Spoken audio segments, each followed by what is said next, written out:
Hey there, it's Valerie Ling, clinical psychologist, director, founder of the Center for Effective Living.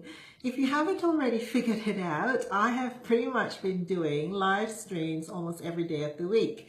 In fact, 5 days of the week with the rest of the weekend. And it's not because I enjoy seeing my face on my own mobile phone screen or that I want to inundate your feed with my stuff. It's a bit of a personal challenge to actually get out of my own comfort zone. It's also a challenge to link arms with the many people that we see for mental health issues in the clinic as a way, hello there, whoever's watching, let me know if you're there. It's also a way for us to link arms with the clients who come through our clinic and say, yeah, every day you're turning up to put in the hard yards, to be vulnerable and take some positive steps. And every week that you commit to therapy, we appreciate it. And so this is my way as a psychologist and also as the person who regularly comes on Facebook to do these live streams to say, we'll link arms with you. I'm hoping that you will see some of the other psychologists in the practice. It's not an easy thing for the psychologists to come out and do these videos. Today is my Friday Psych Hacks day. In other words, I take something that we might use in therapy or something from psychology that makes it easy for people to get on with life, maybe with something that they might be dealing with.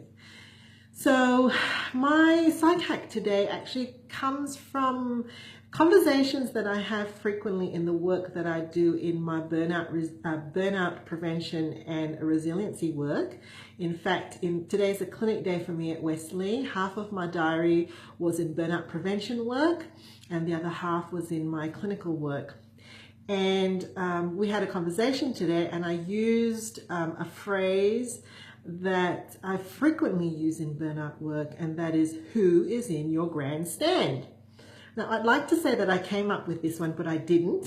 It was somebody else who's been working with me on preventing burnout who had read a fantastic book or heard a podcast, I think. And when they shared it with me, I thought, man, this is fantastic. Who is in your grandstand?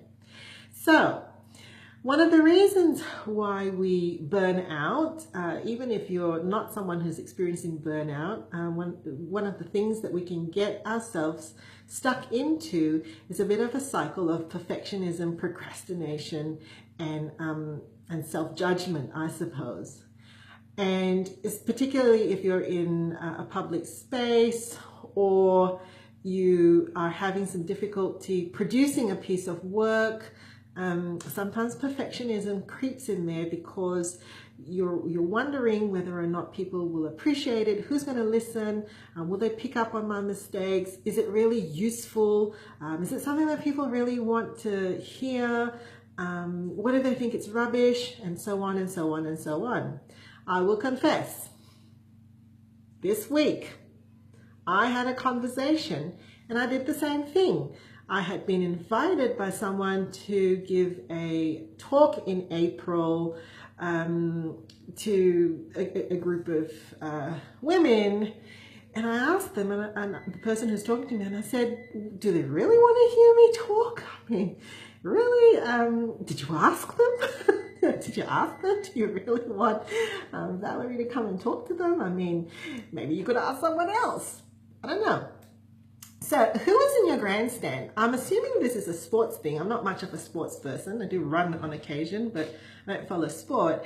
And the idea is, you know, if you're in a stadium and you're about to perform or I suppose play the game or whatever, you are on the field and you're focused on your craft. And I'm assuming that if you're an athlete and you're playing your sport, that you're actually passionate about what you do. You've got certain skills and strengths that have got you there in the first place.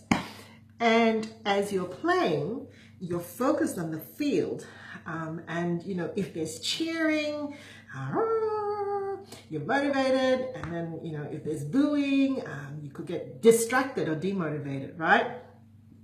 And it's because there are people in the grandstand watching. People who are evaluating, people who are making some decisions as to whether what you did on the field was great or whether it was not so great, right? And the phrase "who's in your grandstand" really refers to when you're doing anything that you could be passionate about or uncertain about, or doing something new, or having to produce some work. You often have people in your grandstand, people that you think are there, who are watching you do it, who can read your mind and see all the things that are going through your mind, whether you and who are going to say to you, "Hey, I can do a better job," or "Oh, I don't know, why are you saying that? Who are you to say that?" And then I would say to you, who are these people in your grandstand? Are they your teachers? Are they your former friends? Is it a former boss? Is it a parent? Is it a relative, a voice from the past? Who's there? Then I would say to you, who invited them there? How did they get a ticket to come in to the grandstand? Did you let them in? Do they have to be there? Why are they there? And we go, I would then say, well, let's go through a process of actually taking those people out of the grandstand, because they don't need to be there. We want your fans there. We want, you want to not have a bunch of critics there.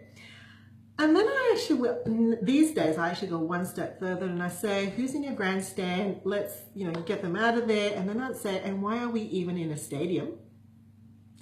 Why are we even in an arena where you're performing? How about you get out of the stadium as well?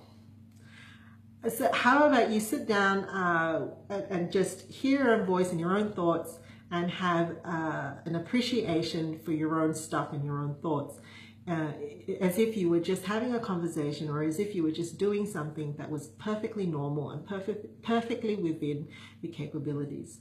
So in my case, the talk, and then the minute the words came out of my mouth and I said, do they even want to hear me? And I thought, oh, who's in your grandstand, Valerie?